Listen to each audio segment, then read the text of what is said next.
प्रिय छात्रों नमस्कार। एनसीईआरटी गणित कक्षा 10वीं में आप सभी का स्वागत है।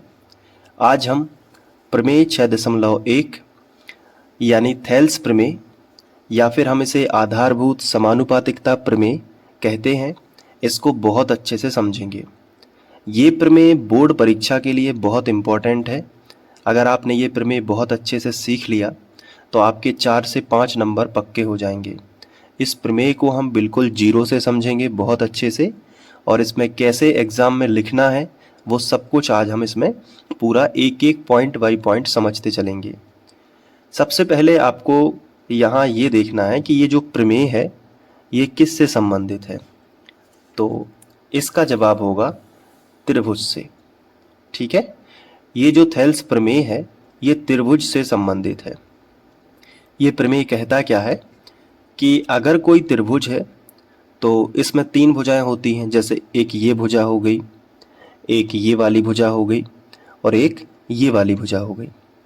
तो त्रिभुज में 3 भुजाएं होती हैं। तो ये प्रमेय कहता है कि किसी भी एक भुजा के समांतर अगर हम एक लाइन खींच दें, कोई भी एक भुजा हो सकती है, जैसे हम ये वाली जो भुजा है ना इसके समांतर, समांतर मतलब समान अंतर रखती हुई एक लाइन खींच लेते हैं। ये देखिए हमने एक लाइन खींच ली है, तो ये इस भुजा के समांतर है। जैसे अगर मैं इस त्रिभुज को नाम दे दूं, यहाँ पे मैंने ए नाम दे दिया, यहाँ पे इस वाले को बी और यहाँ पे सी नाम दे दिया। ठीक है, इस पॉइंट पे ये देखो, तो ये त्रिभुज ए बी सी में जो भुजा बी सी है ना, ये वाली भुजा, इसके समांतर हमने एक लाइन खींच दी है। समांतर का मतलब ये होता है कि जैसे ये जो बी सी आपको दिख रही है ना, ये BC और ये वाली लाइन कभी भी कितना भी इस तरफ आगे बढ़ा दो और इतना इसको आगे बढ़ा दो, कभी टकराएंगे नहीं आपस में। इसे हम समांतर कहते हैं। तो यदि किसी त्रिभुज के किसी एक भुजा के समांतर, ये देखिए समांतर है ना, अगर कोई रेखा खींची जाती है, ये क्या है, दोनों तरफ तीर के चिन्ह लगे हैं ना, तो ये क्या कहलाती है, रेखा कहलाती है। तो यदि किसी त्रिभुज में किसी एक भुजा के समांतर अगर कोई रेखा खींची जाए, ये क्या है बेटा, रेखा है।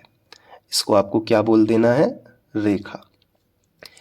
तो यदि किसी त्रिभुज में किसी एक भुजा के समांतर अगर कोई रेखा खींची जाए तो वो क्या हो रही है, त्रिभुज की अन्य दो भुजाओं को, यानी अब जैसे एक भुजा तो ए बी है, तो बची हुई भुजा कौन कौन सी हो गई, एक हो गई ए बी और एक बची हुई है ए सी। तो ये बची हुई भुजाओं को समान अनुपात में विभाजित करती है। जैसे ये रेखा ए बी को इस बिंदु पे कट कर रही है और ए सी को इस बिंदु पे कट कर रही है। समझ पा रहे हो ना। तो इनका जो अनुपात होगा और इसका जो अनुपात होगा वो बिल्कुल समान होगा। मान लेते हैं कि ये जो है इस बिंदु पे टच किया है, तो इस बिंदु को हम डी नाम दे देते हैं, और इस बिंदु पे टच किया है तो इसे हम ई नाम दे देते हैं। तो इस प्रमेय के अनुसार क्या हो जाएगा कि AD बटे DB अगर हम करेंगे तो AD का अनुपात किसके साथ में आ जाएगा, DB के। तो हम यहाँ पे क्या लिख सकते हैं कि AD बटे क्या हो जाएगा, DB किसके बराबर होगा, अनुपात का मतलब होता है बटे। तो AD के बटे में DB हो गया और यहाँ पे क्या हो गया, AE के बटे में EC हो गया, AE बटे EC। अब इसका मतलब समझ लो। इसका मतलब ये हुआ कि ये कब बराबर, ये कब पॉसिबल है, AD बटे DB बराबर AE बटे EC। ये कब पॉसिबल है, जब किसी भी त्रिभुज की 3 भुजाओं में से कोई भी एक भुजा के समांतर अगर कोई रेखा खींच दें। कैसी रेखा होनी चाहिए, वो BC के समांतर होनी चाहिए। तो वो क्या करेगा, त्रिभुज की अन्य दो भुजाओं को समान अनुपात में विभाजित कर देगी। जैसे ए बी भुजा को ये लाइन डी पे काट रही है, तो इसका अनुपात बना AD बटे DB। देखो आप, AD बटे DB। उसी तरीके से अगर आप यहाँ पे देखोगे तो AC भुजा को किस पे काट रही है, E पे, तो इसका अनुपात क्या बनेगा, AE बटे EC। और दोनों के अनुपात AD बटे DB और AE बटे EC दोनों के अनुपात कैसे हो जाएंगे, बराबर हो जाएंगे। तो इसी को बोलते हैं कि समान अनुपात में विभाजित करना। इसको क्या बोलते हैं, समान अनुपात में विभाजित करना। तो थेल्स प्रमेय क्या है, ओवरऑल अगर हम देखें तो थेल्स प्रमेय है क्या, तो आप सीधा क्या बोल सकते हो, सीधा आप ये बोल सकते हो कि यदि किसी त्रिभुज में, आपको मैं इस तरीके से बता रहा हूं कि आप याद भी करते चलें, यदि किसी त्रिभुज में किसी एक भुजा के समांतर कोई रेखा खींची जाए, फिर से सुनिए, यदि किसी त्रिभुज में किसी एक भुजा के समांतर कोई रेखा खींची जाए तो वो त्रिभुज की अन्य दो भुजाओं को, ये देखो दो भुजाएं बची है ना, तो अन्य यानी होता है जो बची हुई है, तो अन्य दो भुजाओं को समान अनुपात में विभाजित करती है।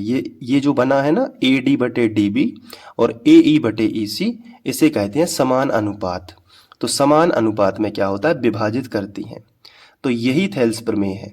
आप फिर से बोलने की कोशिश कीजिए कि यदि किसी त्रिभुज में किसी एक भुजा के समांतर, ये लाइन खींची है ना, तो यदि किसी त्रिभुज में किसी एक भुजा के समांतर कोई एक अन्य रेखा खींची जाए, ये क्या है, एक रेखा है, तो कोई रेखा खींची जाए तो क्या होता है, वह रेखा क्या करती है, त्रिभुज की अन्य दो भुजाओं को, यानी जो बची हुई भुजाएं हैं जैसे कि ए बी और ए सी है ना, तो ये अन्य दो भुजाओं को कैसा करती है, समान अनुपात में विभाजित करती है। ये समान अनुपात ही तो है। देखो अनुपात मतलब क्या होता है, बटे, और समान हो गया मतलब बीच में बराबर आ गया। मतलब हो क्या रहा है कि ए डी बटे डी बी हो गया और ए ई बटे ई सी हो गया, और दोनों का अनुपात जो है वो बराबर हो गया। तो इसे कहते हैं समान अनुपात में विभाजित करना। अब इसकी जो मैंने जो भी प्रमेय आपको बोला है, ये प्रमेय का कथन है। तो आपको कथन जो है, जो मैंने बोला है, वो आप इस तरीके से एग्जाम में लिख लोगे। ये देखो, ये आपका कथन हो गया। तो क्या आप कथन अच्छे से लिख पाओगे, ये देखो, इसका आप स्क्रीनशॉट भी ले सकते हो या फिर वीडियो को पॉज करके नोट कर सकते हो। तो सबसे पहला, जैसे ही ये वाला क्वेश्चन एग्जाम में आएगा, तो सबसे पहला काम आपका क्या होगा, कथन लिखना। तो आप साइड में हेडिंग डाल दोगे कथन। तो मैं यहाँ पे हेडिंग डाल देता हूँ, ये देखो कथन, और आप ये लिखोगे। अब आप कहोगे सर ये वाली भाषा क्या याद करनी है? बिल्कुल याद नहीं करनी। अगर आप पढ़ोगे तो वही भाषा है जो मैंने समझाई है। देखो, यदि किसी त्रिभुज की एक भुजा के समांतर कोई अन्य रेखा खींची जाए तो वह अन्य दो भुजाओं को समान अनुपात में विभाजित करती है। वही है ना जो हमने समझा है। तो आप समझ गए इस बात को। अब कथन के बाद बारी आती है चित्र बनाने की। तो हम क्या करेंगे, इस तरीके से चित्र बना लेंगे।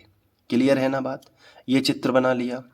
अब ये चित्र तो आपने समझ लिया है, तो कोई दिक्कत वाली बात नहीं है। अब यहाँ पे आप लिखोगे दिया है। अब यहाँ से ये स्टार्ट होता है। बहुत ध्यान से समझते चलना है, क्योंकि ये प्रमेय परीक्षा में आता ही है, तो हमें बिल्कुल अच्छे से सीख के जाना है।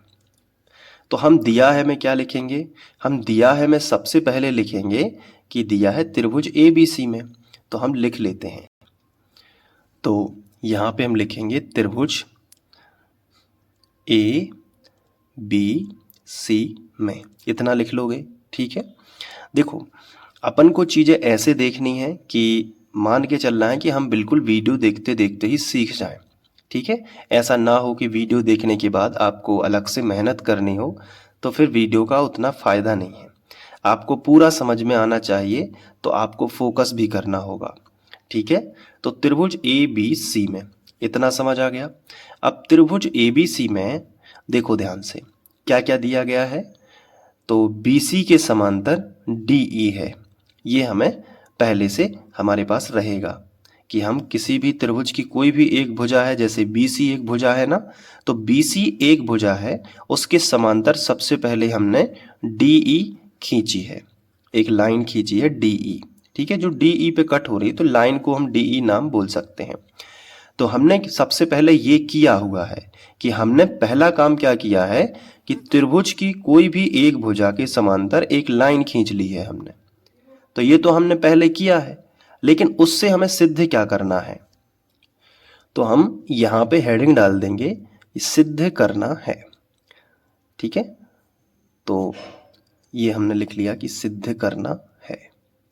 इससे हमें सिद्ध ये करना है, अगर आप ध्यान से देखोगे तो हमें सिद्ध ये करना है कि ए डी बटे डी बी है ना, समान अनुपात में विभाजित होती है ना, तो समांतर खींचते हैं, उसके बाद उसका परिणाम क्या आता है कि AD बटे DB हो जाता है और AE बटे EC हो जाता है। तो ये हमें बताना है कि कैसे हो जाता है।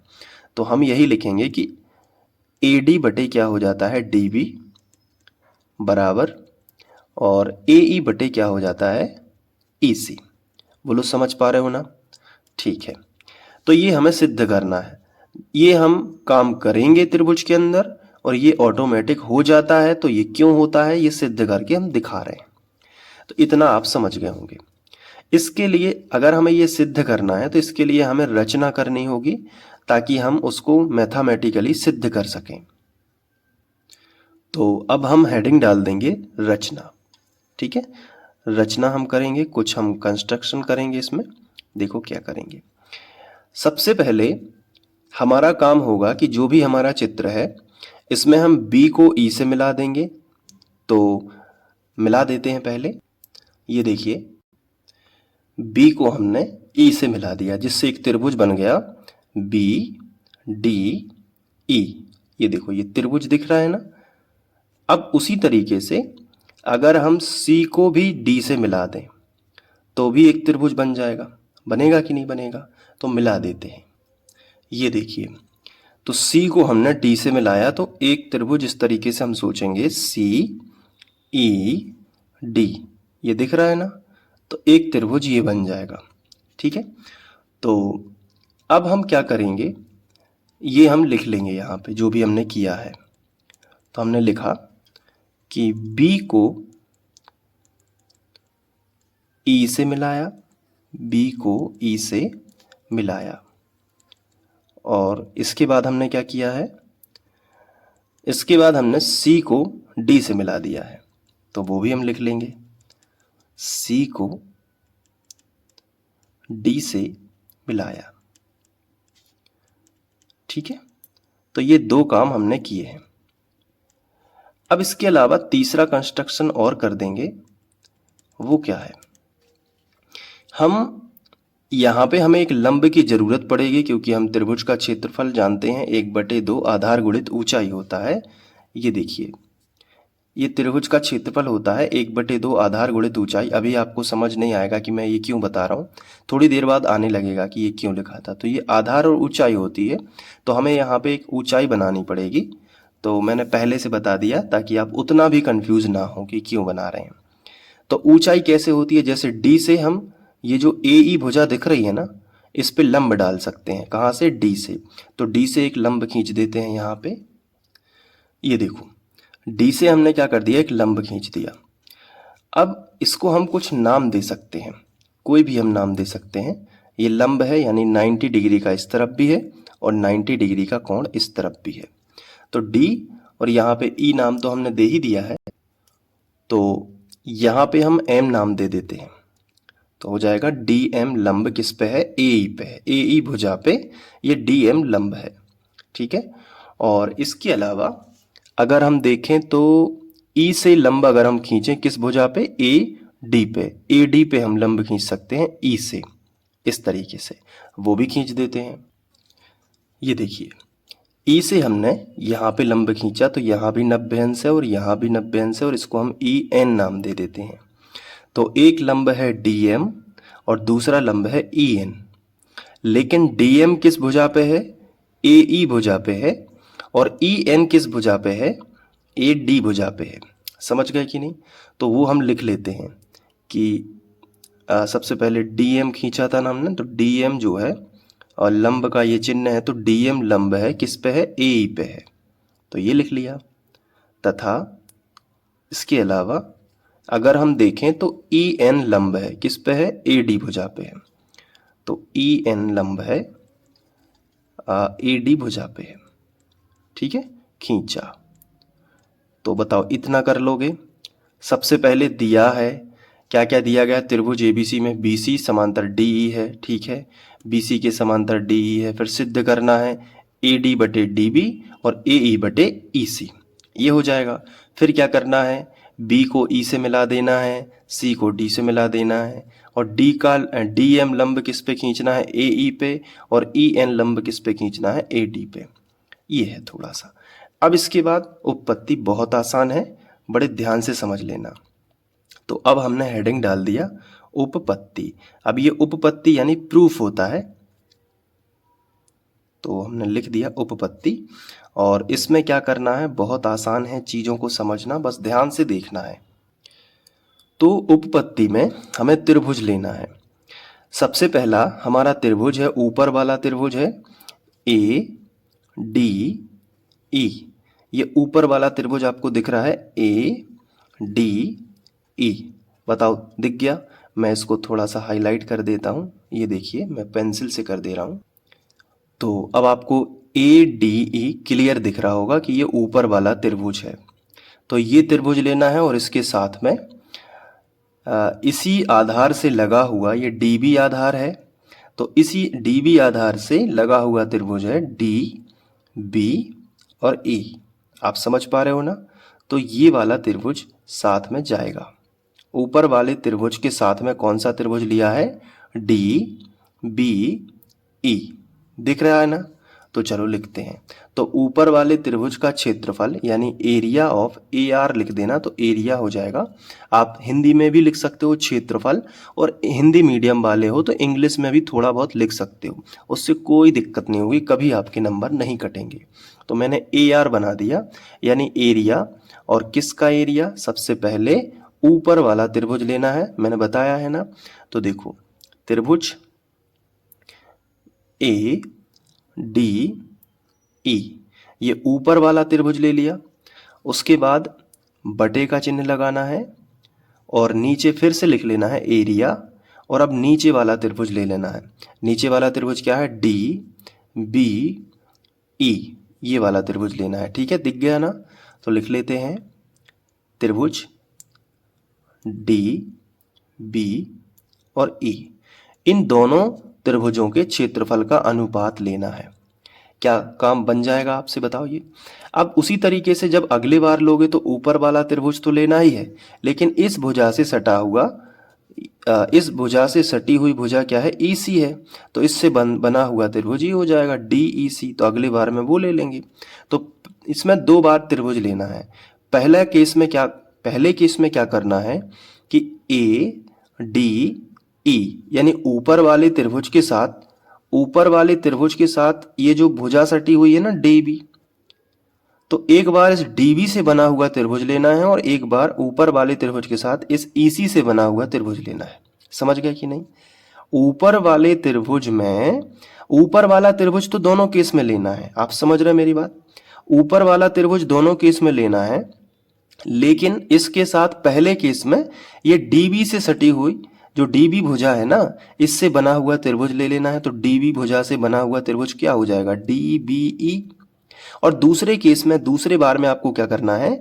ऊपर वाले त्रिभुज के साथ में ये EC भुजा से सटा हुआ त्रिभुज लेना है, ECD। समझ पा रहे हो आप? ये वाला त्रिभुज। ठीक है, तो अभी मैं पहला केस ले रहा हूं, बराबर का चिन्ह यहां पे हम लगा लेंगे। त्रिभुज का क्षेत्रफल क्या होता है? किसी भी त्रिभुज का क्षेत्रफल निकालने के लिए उसका सूत्र बनाया गया है। त्रिभुज का क्षेत्रफल बराबर होता है 1/2 गुणित आधार गुणित ऊंचाई। समझ पा रहे हो आप? तो कुछ नहीं करना है, बस मैं यहाँ पे थोड़ी देर के लिए रख लेता हूँ इसको। 1/2 रहेगा तो 1/2 लिख लेते हैं, गुणित आधार। तो ऊपर वाले त्रिभुज का आधार क्या है? तो ऊपर वाले त्रिभुज का आधार हमें पता नहीं है। क्यों? क्योंकि हमें ऊंचाई पता होनी चाहिए। तो हमने देखा कि ऊपर वाले त्रिभुज में तो ये भी आधार हो सकता है, ये भी आधार है और ये भी आधार, ऐसा तीनों हो सकता है। लेकिन फिर हमने दिमाग लगाया कि ऊपर वाले त्रिभुज में हम देखें तो एक ऊंचाई ये है और एक ऊंचाई ये है, तो या तो आधार ये हो सकता है और या तो आधार ये हो सकता है। तो फिर हमें केस याद आया है, पहला केस है हमारा कि हम इसके साथ में ये वाला त्रिभुज ले रहे हैं, तो हम ऊंचाई इसी से संगत जो ये वाला आधार लेंगे। आप समझ पा रहे हो मेरी बात? यानी कि पहले केस में आधार हमारा कौन हो जाएगा? AD, और ऊंचाई हो जाएगी NE। क्योंकि हम इसके साथ में ये वाला त्रिभुज ले रहे हैं, तो इस वाले त्रिभुज का आधार DB है अगर, तो हम क्या करेंगे? DB के साथ में आधार कौन सा ले लेंगे? AD। उसी लाइन पे आधार, दोनों आधार समान होने चाहिए। ऐसा ना हो कि आप ऊपर वाला त्रिभुज ले लें और उसका आधार इस तरफ का ले लें और नीचे वाले त्रिभुज में भी सूत्र लगेगा तो आधार आप ये ले लें, ऐसा नहीं करना है। चलो वापस आते हैं। 1/2 आधार, आधार हमें लेना है AD और AD पे ऊंचाई क्या है EN, तो आधार भी हो गया और ऊंचाई भी हो गई EN, तो हमने लिख लिया 1/2 आधार गुणित ऊंचाई। ठीक है, नीचे आ जाओ। अब यहां भी ये भी त्रिभुज है ADB, तो इसका क्षेत्रफल का सूत्र सेम वही 1/2। अब इसका आधार क्या है, बहुत ध्यान से समझना। अगर हम देखें तो इसका आधार है DB, त्रिभुज का आधार हमें DB लेना है। मतलब किनारे किनारे के आधार लेने हैं, एक बार ये आधार और ये आधार हो जाएगा, अगले बार में ये आधार और ये आधार हो जाएगा, इतना सरल है। तो क्या करेंगे, DB ले लेंगे पहले आधार त्रिभुज में। त्रिभुज कौन सा है आप समझ पा रहे हो ना, DBE। तो ये त्रिभुज है, ये वाला अगर आपको दिख रहा हो जिसमें मैंने ये बना दिए हैं, तो मैंने थोड़ा सा और हाईलाइट कर दिया, अब आपको साफ साफ दिख रहा होगा DBE, ये वाला त्रिभुज। तो आधार क्या है DB और गुणित ऊंचाई क्या है, तो ऊंचाई वही रहेगी क्योंकि इस आधार पे आगे बढ़ाएंगे, इस आधार को आगे बढ़ाएंगे तो इस पे लंब वाली ऊंचाई ये मिल जाएगी EN। ठीक है, तो EN तो दोनों बार में सेम ही आएगा। अब EN से EN कट जाएगा और 1/2 से 1/2 कट जाएगा, तो क्या मिलेगा AD/DB। तो ये लिख लिया हमने AD/DB। अब इसको हम बना देते हैं समीकरण 1। ठीक है, अब अगले स्टेप में हम क्या करेंगे, अब हम बड़ा त्रिभुज और इस तरफ वाला त्रिभुज ले लेंगे। ये देखो, ये वाला त्रिभुज जिसमें सिंगल लाइन खींची हुई है ECD, तो हम लिखेंगे इसी प्रकार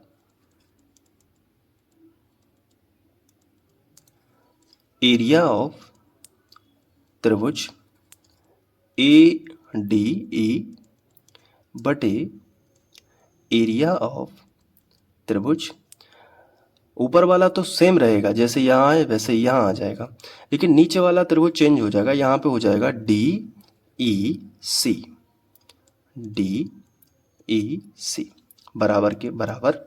अब देखो त्रिभुज का क्षेत्रफल सेम रहता है 1/2 आधार गुणित ऊंचाई। तो अभी ADE का आधार हमने लिया था AD, देख सकते हो आप, 1/2 आधार क्या था AD, लेकिन अब हम इस तरफ का आधार लेंगे क्योंकि हमारे साथ में ये वाली भुजा वाला त्रिभुज है, ECB त्रिभुज है, देखो आप, या हम कह सकते हैं DEC त्रिभुज है ना, DEC त्रिभुज है। तो ये आधार है तो ऊपर में भी ये आधार चलेगा, तो AD नहीं लिखेंगे, अब हम लिखेंगे इसी त्रिभुज का एक बार में आधार लेना है AD और एक बार में लेना है AE।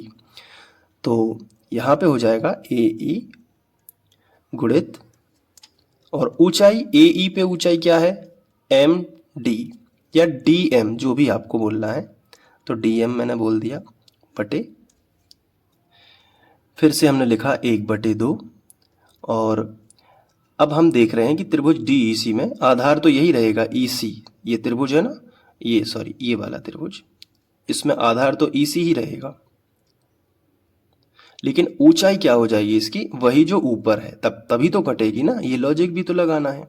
तो DM से DM कट गया और 1/2 से 1/2 कट गया, तो मिला क्या, तो हमें मिला AE/EC, इसे हम बना देंगे समीकरण 2।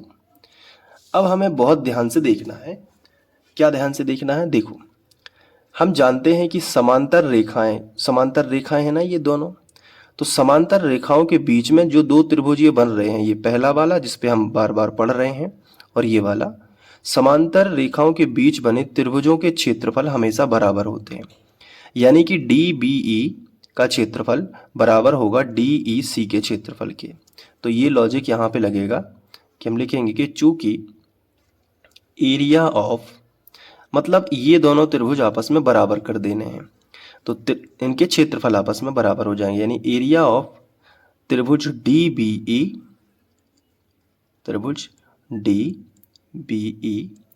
किसके बराबर है, एरिया ऑफ त्रिभुज DEC, यहाँ चित्र में भी समझ लो, ये वाला त्रिभुज और ये वाला त्रिभुज आपस में बराबर है। ठीक है, तो ये इनके क्षेत्रफल बराबर हैं। क्यों बराबर हैं? तो चूंकि आपको लिखना है कि DE समांतर क्या है? BC, यानी कि DE के समांतर BC है, तो समांतर रेखाओं के बीच बने त्रिभुजों के क्षेत्रफल आपस में बराबर होते हैं। आप हिंदी में भी लिख सकते हो क्या, कि समांतर रेखाओं के बीच बने त्रिभुजों के क्षेत्रफल बराबर होते हैं। ये हो गया। आगे बढ़ते हैं। तो जब ये त्रिभुज के क्षेत्रफल बराबर हैं तो हम क्या कर सकते हैं, ये DBE है, जो DBE है इसकी जगह पे त्रिभुज DEC लिख सकते हैं, या फिर DEC की जगह पे हम DBE लिख सकते हैं। तो कोई भी एक चेंज कर लो। तो हम क्या करेंगे, इसी को आगे बढ़ा देंगे और हम लिखेंगे कि एरिया ऑफ, ऊपर का तो ज्यों का त्यों, त्रिभुज ADE बटे नीचे लिख देंगे एरिया, और DEC की जगह पे इसको चेंज कर देंगे, DEC को हम यही लिख देंगे DBE। तो एरिया ऑफ DEC की जगह पे हम क्या लिख सकते हैं, DBE, त्रिभुज DBE, ये लिख दिया हमने DBE। और बराबर, बराबर क्या था अपना, AE बटे EC, AE बटे EC, और इसको हमने बना दिया समीकरण 2। अब आप समझ पा रहे हो ना? यानी कि कहने का मतलब ये है कि हम इन दोनों समीकरणों, इसको हम समीकरण 2 नहीं बनाएंगे, अभी इसको नहीं बनाना है, ठीक है, क्योंकि हम चाह रहे हैं कि ये पूरा कंप्लीट हो जाए, ये DEC रिप्लेस होकर DB हो जाए, तो LHS बराबर हो गए दोनों के। आप देखो LHS, समीकरण 1 का LHS और समीकरण 2 का LHS बिल्कुल सेम है। देखो आप ADE तो ADE और DBE और हो गया DBE, और अभी क्या आया था DEC, लेकिन हमने DEC को क्या बना दिया, DBE, और ये दोनों एरिया बराबर हैं, इसलिए LHS क्या हो गया, बराबर हो गया। तो जब ये दोनों बराबर हैं तो इनके RHS भी बराबर होने चाहिए। तो हम लिखेंगे कि समीकरण 1 व 2 से, 1 व 2 से, समीकरण 1 व 2 में हम क्या करेंगे, AD बटे DB बराबर हो जाएगा AE बटे EC, क्योंकि LHS बराबर है तो RHS भी होने चाहिए। तो हम लिख देंगे कि AE बटे EC बराबर होगा AE बटे, सॉरी ऊपर का लिखना था हमें, AD बटे DB पहले, थोड़ा सा मिस्टेक हो गया, AD बटे DB बराबर हो जाएगा AE बटे EC। ये समीकरण 2 का है और यही हमें सिद्ध करना था। आप ऊपर देख सकते हो, यही हमें सिद्ध करना था। ये देखो आप, AD बटे DB बराबर AE बटे EC। तो बहुत आसान है, बहुत इतना भी कठिन नहीं है कि बने ना। यहाँ पे आप लिख देना सिद्ध हुआ। अब आप स्क्रीनशॉट ले लीजिए, नोट कर लीजिए, मैं आपको शुरू से दिखा देता हूँ। ये देखो यहाँ से लिखना है, ये कथन हो गया अपना, ठीक है, ये चित्र हो गया। अब आप देख लो अच्छे से, ये कथन, 2 मिनट, हाँ अब सही है। अब आप लिख लीजिए, वीडियो को पॉज करके आपको लिखना है। इसके बाद यहाँ पे,